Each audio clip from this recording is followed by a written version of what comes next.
and welcome to the second of 4 videos on what to do when the virtual auditor comes. You can reach me at jim@simplifyiso.com or over here on our website with this handy contact button.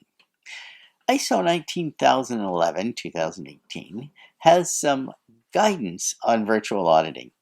Previous to this, there was a little bit of information, but not very much. And the auditing, if you will, rules only allowed registrars to go up to 30% of the time virtually or remotely. But now, except for IATF 16949, the entire audit can be performed remotely. In clause 5.4.3, section K, it talks about communication technologies. You'll have some technology and your registrar will have some technology. Obviously, if you use as much of the registrar's technology as you can, the auditor will be more familiar with it. Most of it's very easy to get used to anyway. And a number of audits that I've done, we've used different things. We used Skype with one. We used Zoom, of course, very handy, very popular. Microsoft Teams has been something we've used. So we've also used WebEx and GoToMeeting. So whatever is available and whatever is working with your organization, that'll be the best to use. Try it out ahead of time. Don't hesitate to have the auditor and yourself get together for some practice runs, 10, 15 minutes, half an hour if you need it.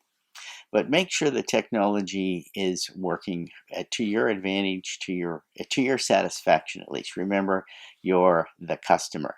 Another thing we see in that section is resources that support collaboration. All the software I just mentioned will help. All those platforms are easy to use. They help collaboration. Also, your own server, your own technology within your organization will help collaboration. Our website here, you can see the Simplify ISO platform. The software is superb, of course, for virtual auditing. Every single thing you need from your entire system is right at your fingertips, and there's a search function here as well. So there's lots of technology to support collaboration.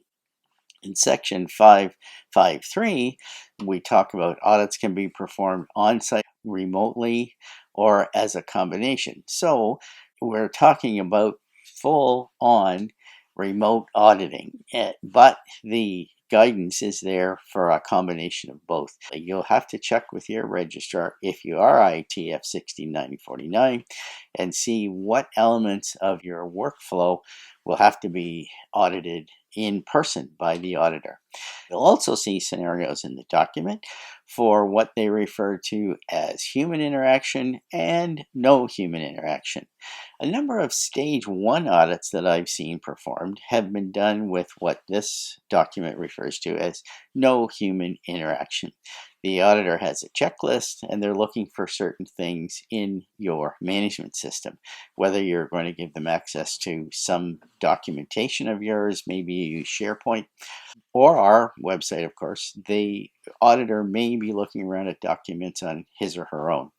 The human interaction, of course, would be still remote, but you guiding the auditor to various sections of your management system. The auditor would be asking to see evidence of things like purchase orders, the nonconformance documentation, internal audit documentation, management review, records, all kinds of things like that. All 23 records that ISO 9001 requires, and all the other standards as well. Most of you are probably retaining a lot of records electronically already, so that won't be an issue. The other thing to make sure about your audit is that make sure you're clear on what the audit objectives are before you start, and that the audit objectives can be met even though it's being done virtually. Some things to keep in mind will be managing risk of not being able to see enough objective evidence or verifiable evidence to make a conclusion.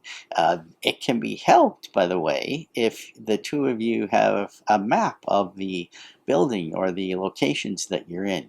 You can talk to each other about where you are. You can point to things on the screen, sharing the diagram on the screen.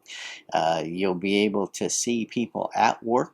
Even surveillance cameras in the organization will be useful for the auditor to see activities taking place, see how people are moving from one area to another.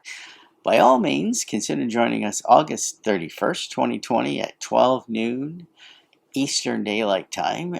You can sign up for the webinar down below. You'll see a link to sign up for the August 31st webinar.